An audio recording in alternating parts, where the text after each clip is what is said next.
right, welcome back to Football Ontario's 2024 Year in Review presented by TYSN here on the TYSN YouTube channel. My name's Devin, the Director of Content with TYSN. I'm joined with the Director of Culture and Sport with Football Ontario, JT Suey. JT, what a year it's been. How you doing, my man? I am doing great, Devin. Again, looking forward to our conversation and always enjoy our time together in terms of talking about our beautiful game. Absolutely. Well, there's a lot to touch on this year, JT, and an extremely successful year for our game in this province. I think a good place to start is kind of at that national level, and 2 gold medals coming home at the national events at the U18 age group. The U18 men's taking home gold, and the U18 women's taking home gold in those tackle national championships. And JT, to get over that hump this year and taste that victory, I mean, obviously it's not all about winning in this sport, but showing that we can compete at those high levels and bring those championships home, what does that mean for Football Ontario? I think those national championships are just a sign that we're on the right path. Right? It's a culmination of a journey we've been on over, close to the last 4 years. And, a big part of that has been getting the right people on the bus in the right seats. And I think that those championships, those national championships, were just a culmination of identifying some great servant-based leaders in our space, doing whatever we can as a Football Ontario staff to provide them whatever they needed to do to develop our student athletes and put them in a position to be successful. So it's an amazing journey. I think the part of me that is enthused even more is we're just getting started. We're just scratching the surface. Absolutely. And kind of to piggyback off of that, tons of success at these national tournaments, but also Ontario-wide here, we almost had a sweep across the nation. The CJFL Championship went to the St. Clair up in Windsor there. They were able to win that. The Toronto Argos take home the Grey Cup. Obviously, we mentioned the U8 men's and women's tackle teams winning those national championships. And then Laurier almost wins the Vanier Cup. Very close game. So the success of Football Ontario, I mean, it is booming right now. So much success at all levels, right? I mean, even from grassroots, you're seeing more and more kids, more and more girls, more and more boys, jump on and play football, whether it be flag or the tackle space, right? So as the Director of Culture and Sport, what does this mean to you to see all these people joining our family, right? And not only having success, but I think this also, provides an opportunity for these coaches and these centers to get even more exposure. I think first and foremost, before we even start the conversation, I think we need to acknowledge there's a lot of people behind the scenes that are putting in a lot of reps and sets to be able to provide these development opportunities. From a Football Ontario perspective, I think of our Chief Executive Officer, Aaron Giesler. I think of our board, our board of directors. I think of many of the executives, right, with the OFFL, OFFL, and CAFA. And a lot of these leaders have really been helping people to see a greater vision, to see beyond things at a local club level and seeing that, just on a path towards how do we continue to create these great experiences. I think of something, I know you were just there for the OFFL Fall Cup, so that included OFFL and CAFA. I think back to the Summer Cup where we were in Waterloo. And I think just, again, having great leaders in place that are always willing to invite people, to encourage people to walk alongside of us. I think that's been really, from a culture standpoint, what has allowed us to create these experiences, these championships, is just a continued patience and just inviting people to walk alongside of us. I am pleased to welcome in the Manager of Flag Football Development for Football Ontario, Olivia Ghosh-Swaby. Thank you for coming. Thank you for joining us. And I kind of want to kick things off here, Olivia, talking about the Summer Games, the first time that flag football has been introduced in the Summer Games taking place at London, Ontario. What was that experience like, and how amazing is it to see that event now be featured at the Summer Games? Yeah, I feel like the Summer Games was just the first step in the right direction of this Olympic pathway, and knowing that the top programs here in Ontario had an opportunity to compete and show what flag is about on the men's and women's side in front of a much larger stage where they're treated and respected as like these almost professional or semi-pro athletes in the space of flag. And then seeing that within the London community and all of Ontario, we had the opportunity to showcase what flag is about and how exciting the game can be and what that means in terms of the Olympic pathway. Seeing the athletes come to Western University, for example, and have that engaged experience in residence, and then having their foods and meals together, meeting athletes of other sports, having an opening and closing ceremonies, then competing for 2 days in some of the most high-level flag football we've had in the province was really exciting. And I'm just so excited to see how this group is now paving the way for in the next 2 years, and we have the next summer games for flag. With flag football being introduced at the Olympics in 2028 and in Los Angeles, how important is it for, Football Ontario and these athletes in Ontario, whether it be boys or girls, to really start honing in on their skills and trying to make that push to, because, this is an Olympic sport now. I mean, this is legit. Flag football is really taking off. How important is it for these athletes in Ontario to really hone in on their skills before 2028? Yeah, I mean, the more opportunity and the more different levels of competition these young athletes can play in, the better. So we're seeing that with what Football Ontario is trying to develop over these years. First, we're establishing some really great partnerships with their current key flag leaders in the community, making sure that we can tackle the grassroots and ensure that young kids anywhere can have the opportunity to play. Second, we've opened up these Team Ontario programs and really developed them out so that we're developing those fine-tuned skills in flag and the high-performance space so that these athletes can one day represent Canada and move on to an Olympic stage. And then, of course, things like the summer games and more collegiate-based competition has opened that pathway for longer development in the game. So knowing that there's a path that's there and this door is open, flag is a great space to just ensure that athletes are practicing their catching, they're receiving their DB skills all the time, as much and as frequently as possible, and then choosing what pathway they want to take, whether that they play for fun recreationally or moving on into different stages of the high-performance space as well. The intercollegiate flag championships that were held this past year, obviously I know you have a great history with Western University in the city of London. Having those collegiate teams compete in this sport has been awesome to see, but what was your takeaway from that this past year?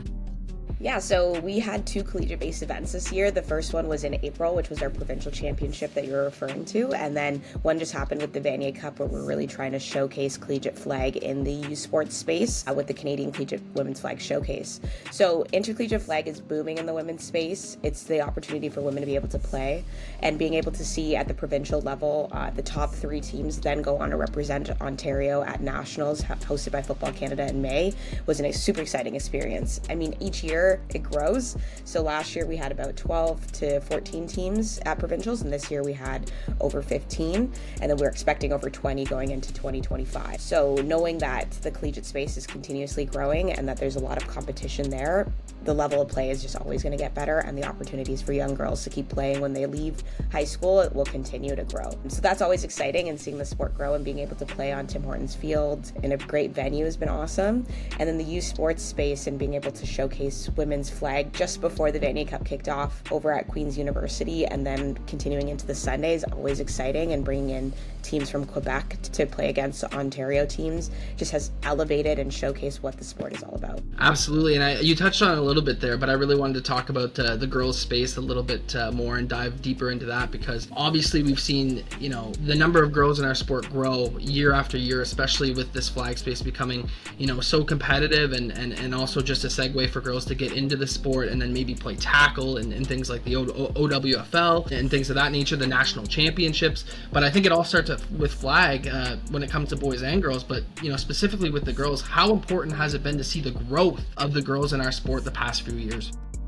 Yeah, I mean, some of our biggest and greatest leaders, I say, in the flag space do tend to be women and young girls in the space, because they've been just playing it for years and having the opportunity to actually hone in skills with even younger girls and have these competitive and travel programs continue is awesome. And you see pockets within Ontario where there's huge or large programs in the elite and competitive space, like the Niagara Nitros and the Ottawa Hawks and the Hamilton programs and the UA flag programs. So seeing that this space is so big in the girls space is awesome. And then on top of that, we're seeing it pay off. Like the athletes that I've watched play at provincials, nationals, I've seen so many of these athletes in the high performance space as well. They're really leading and showing what flag is all about. More importantly, we see that they're medaling, especially going into nationals and elite nationals. We had our Team Ontario programs medals, silver and bronze in basically all of the women's divisions. And then in the club space, all of our women's programs medaled gold. So that just shows here, like football in Ontario, especially in the girls and women's space, is just booming. Is there room to grow? Is there still room to grow and make football in this province even better and get it to the next level? Yeah, absolutely. 100% yes. I think back to one of our pillars around Football Ontario is this idea of innovation. We can always do things better. What's happened up to this point is great, but we can always do things better. And I think it goes back to the point we were talking about last time. The more we invite others to walk alongside of us on this journey, the more we invite people to share their diverse thoughts, their diverse ideas, their diverse perspectives, it actually allows things to get stronger. Regardless of what our perspective on what this sport's about, I think really at the end of the day, what unites us is at some point on our journey, this beautiful game has enriched our lives. And that's a really cool part. And when we remember that, and we forget it at times, there's no limit. The growth is really limitless. Yeah, no, extremely well put there, GT. When I go back and watch those videos that you were able to make ahead of the Summer Cup weekend and ahead of NCAFA Championship weekend, a lot of things hit home there. A lot of the things that you say hit home. I think it's a great opportunity for everyone to be grounded and stay humble, and also, try and get to that next level. Like you said, there's always room for improvement, whether it's culturally or on the field, right? Either way, there's always room to improve. And I kind of wanted to segue that into some of the things that Football Ontario did off the field this season, because obviously we know it was an extremely successful season on the field. But let's get to some of these pillars, and a couple of things that I really wanted to talk about was obviously the second year of the Gridiron Gold Mega Raffle. I was actually able to be beside Aaron when he was making the call to the winner, and just hearing the joy on these people's voices whenever they receive these calls. This is life-changing money. But not only that, half of that money is going back into football programs in Ontario. All the teams that go in and they raise money, they get half of that money back. So tons of money going back to football programs in Ontario. JT, what's your takeaway of the second year of this initiative, and are you excited for 2025? Absolutely. Again, I think it goes back to, hey, we're only scratching the surface as people become more aware about the possibilities of what this could do for our game, what that life-changing money could be, whether at the club level, whether for the winner who is blessed to have that, and what that could do for their family. Absolutely. It completely fires me up, puts that pre-kickoff fire in my belly. But the reality is, unless we have financial mechanisms in place, they often just, those words become a wish and a hope. So I think things like the mega raffle actually allow us to work together to collectively fundraise. Again, money goes much needed money goes back to the clubs so they can support their programming. Again, who doesn't like, life-changing money, the opportunity to win life-changing money as well. But really, the greater perspective here is we need to understand that we are in a time and age where the cost of everything to run programming is going up. It costs more to rent fields, it costs rent for team apparel, it costs more to help coaches in terms of getting NCCP training, gas, travel to and from practice. So it really is important that we understand that as those barriers go up, as the financial costs go up, it does create barriers for people to be a part. So the more we can actively do to remove barriers one by one, it just creates more accessibility to our game. Let's put a challenge out there to the Football Ontario community. Let's get that jackpot north of 400,000 this year. I'd love to see that, and I'd love to see all clubs in Ontario participate in this and fundraise. It really doesn't take much to bump that up, because whenever somebody goes and you're trying to fundraise this initiative, they go take a look at that jackpot, and it's staggering. It jumps off the page at you. And once again, wanted to thank NFL Canada for their $25,000 donation last year and their $10,000 donation in 2024. So it was great to see again that initiative go through, and there's a challenge to the Football Ontario community to bump that up even higher this year. Another great off the field initiative that Football Ontario had this year, and that was the partnership with the Canadian Mental Health Association. So I'm going to kind of give the floor to you and kind of talk about that, and how has that affected impacted, the Football Ontario family, and where do you see this going in 2025? I think the one thing we noticed when the partnership got announced around Red Black Weekend, it prompted a lot of conversation just around, there was a lot of positive feedback from student athletes, from coaches, administrators, parents, that, hey, this is great that Football Ontario as a whole is prioritizing this idea of wellness. And again, interestingly enough, it's enacting our wellness pillar. In terms of actioning item, again, spark conversation. How can we better support our leaders, both student athletes, coaches, administrators, in their personal wellness journey? So I think one, that was really the win. Two, in terms of a high performance Team Ontario perspective, what we did is we actually co-created with the Canadian Mental Health Association to provide our Team Ontario U16 and U18 tackle programs, both on the men and women's side, with a wellness mental health workshop during training camp. So this is an opportunity for us to just better support you. And it was interesting that this, I think, workshop at the end of the day showed them that wellness to us isn't just words we say that we put up on a website. It's actually something that we care about. Meeting with a couple of their CMHA leaders last week, and really just took a moment to acknowledge them and say, you were part of this national championship journey, right? There was something, I have no doubt that there was something within that workshop that supported our leaders, that helped them to rise above sort of the challenges, the obstacles, and adversity that came through those national championships. It's a really fruitful partnership. We actually have some things in store for 2025 of how we can take things to the next level. But yeah, really just want to better support our leaders on the ground that are putting in a lot of those reps and sets. As the Director of Culture and Sport, what stood out to you in the year that was 2024? There was one experience that really is like near and dear to my heart, and I think it was helping to support our U18 men's tackle program to bring home the first national championship in 10 years. I remember talking to Coach Underhill heading into our Carleton ID camp, and one of the things that we had talked about was the pathway to a national championship in 2024 was very similar to the championship run in 2014. So again, Coach Underhill was part of that staff. Now that was something that we kind of kept in-house, right? Again, it's sort of, hey, let's not give other provinces bulletin board material, but I know that was sort of just in the back of our mind. And just seeing how that staff, and again, very experienced staff that has been with the program, like Coach Underhill has been part of the program for 25 years, many of our other coaches, decades plus.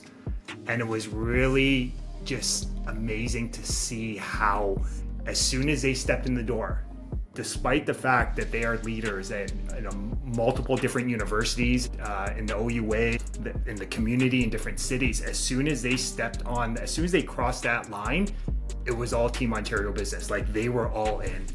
And just being able to see how much that meant to them, just being able to do whatever we can as a staff to remove as many barriers to just help put them in a position to be successful, that is like the greatest gift. When you really step back and being able to see that and being able to feel that, and even to a lesser note, like being able to support and walk alongside Coach Underhill over the last 3 years and being able to see him win it with his youngest son. I'm like, as a father, I don't know what else you could do. Your last year, one last ride, and you get to experience a national championship with one of your children.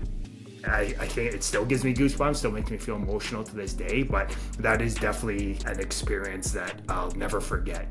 Whenever these national events come along, everyone's wearing a Football Ontario jersey, right? Everyone's on a Football Ontario team. Cohesiveness of our province getting together and really rallying together was a sight to behold. Some of the leagues that TYSN specifically covers, they did such a great job of hosting, and I kind of wanted to shine some light on some of those teams. You already mentioned the Junior Warriors did a phenomenal job hosting Red Black Weekend, with not a lot of time, and then, following that up with an amazing Summer Cup. Also, the Guelph Junior Griffins were able to host the Summer Cup for the little ones, the U10s and the U12s, a week before the Waterloo Summer Cup. They did a bang up job at their beautiful campus, did a phenomenal job hosting that.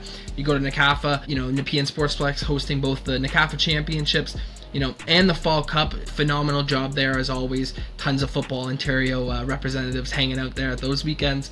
And then the Peel Panthers able to host the OFFL championships for that league, and it takes a lot of work. Like you mentioned, like we just mentioned, 4 or 5 people. There's 30 to 40 people that we could mention here easily, right? It takes a village to put on these events and host them to the magnitude that Football Ontario does and these organizations do. So hats off to all those organizations who were able to host events this year and really do a bang-up job. Without having strong community partners, and I really call them teammates, right? Maybe it's me, just, the old athlete and coach, but I just look at them as teammates. Without their support, none of this is possible. And obviously we've talked about some of our amazing teammates, and obviously we could probably spend an entire session just talking about all the great people. The Hamilton Tiger Cats, right? Like they've gifted our U16 men's tackle program $20,000 over the last 2 years, right? Which has gone directly to impact, 29 families, right? To support them and provide some additional financial assistance. Think back to Ribfest X, being able to work alongside Ricky Brooks and Ribfest X, and being able to get our Team Ontario family out at different events, getting them out there at the gate, right? Getting out there promoting, working the bouncy castles and all that great stuff. It was just a great opportunity for us really to play it forward. So again, without, important community partners, like even just those two, just to highlight, again, our ability to provide these opportunities just wouldn't be possible. I also applaud and really thank all of our flag leaders that have made this year as successful as it has been. We wouldn't have all the programs on the ground if it wasn't for them, and being able to support them and continue my role and giving them the resources they need or the opportunities they need is really important to that. Like building the experience and being able to look and buy merch and wear things and leave things from the event with stuff that you'll remember for forever is a real big element of the game that's not just about the football. And then of course developing and continuously growing the coaching resource space and where our officials are developed will just help improve the quality of the game itself. So understanding kind of what resources are needed and ways that I can build that out into the new year is really important to me. And then finally bringing in some key stakeholders that we've been able to just demo more loosely this year. So we had a BioSteel sponsorship that really supported our group going into the Vanier Cup experience. So our TMO athletes and our collegiate athletes had access to a bunch of BioSteel product. So being able to build relationships with sponsors and again, focusing on that experience in flag is really important. And then of course, one last thing is just making sure that everyone knows where to find this information. So I've been developing and keeping record of different sanctioned tournaments and what tournaments are taking place in 2025 in a document all put onto the flag football part of our Football Ontario website. So I really encourage people to continuously look there, as that's where I'll continuously update information and opportunities. What are your closing thoughts for 2024 and what are you excited about in 2025 and what can we expect from Football Ontario, especially on the flag side? Yeah, I mean, it's round 2 for everything. So we've got all of our national events coming up again that we're hosting for a second year in a row, including elite and club nationals. On top of that, we'll be bringing back our Team Ontario programs even earlier, ready to go, and training going into elite nationals, so they have a really good built-out experience and are ready and prepared to go for gold. Alpha, Toronto Flag, all the Toronto Flag communities, Burlington, etc., continuously supporting them, the Nitros, and being able to continuously grow flag and build out what those opportunities are. And UA Flag is another great group as well, and NFL Flag programs. So just continuously supporting those groups the best as I can, building out events and sanctioning and creating a pathway in flag that's sustainable and supportive for all those who want to be involved at different levels. Absolutely. Well, Olivia, I want to thank you for your time here today, and I want to thank you for everything you've done for Football Ontario since joining the team, and we cannot wait to see what's on the horizon in 2025, and congratulations on a spectacular year in 2024. So thanks for having me. I think 2024 was just a reminder that we're on the right path. There are things that we are doing well. There are opportunities for us to learn and grow and get better.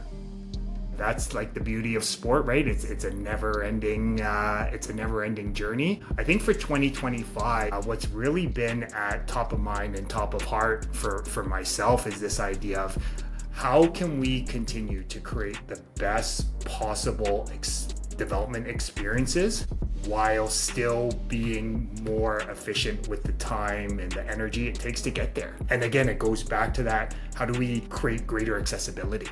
So I think for me, that's a question that I have been playing with, dancing with since August to create and provide the best possible experience. And then 2, just continue to invite people to walk alongside of us. And if we do that, then naturally the game's going to grow. The whole Football Ontario community, thank you for what you do, and thank you for your time here today.